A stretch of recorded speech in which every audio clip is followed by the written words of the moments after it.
MMA'ga debyut jangim o'tkazarman, birinchisi bo'ladi bu. Sapernikam faqatgina qo'l oyoq urishamiz deb aytayapti. Bu bo'lgani bo'ladi. Bitta taygida tiyib ketgandan keyin manaman degan stochka MMA ustida oyoqni qilib qoladi. O'shani qo'yib beramiz. Qani oxirigacha qo'l oyoq qilar ekanmi? Yo udar degandan keyin oyoqni qilib qolarmi?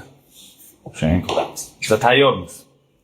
MMA'ga o'tdim. Men o'zi meni nastroyim tirnoqqa qilaman, yaxshi bo'ladi. Mart oyini yakka bo'lan bilan jang qilaman degan nastroy bor. Oktagonga debyut jang o'tkazishgandan keyin biza sapernik beraman dedi Oktagon. Men aytdim, farqi yo'q, kimni bersalar. Biz tayyormiz dedim.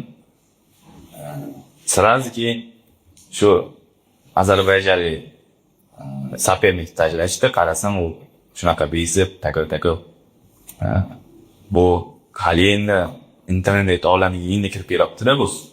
Aktivni ko'ribdi va zo'r qiziqib.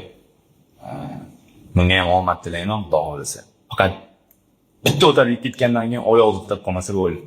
Kurash ekan. Kulashga yaxshi jang degan kulashga ko'rdim. Mendan opti baland.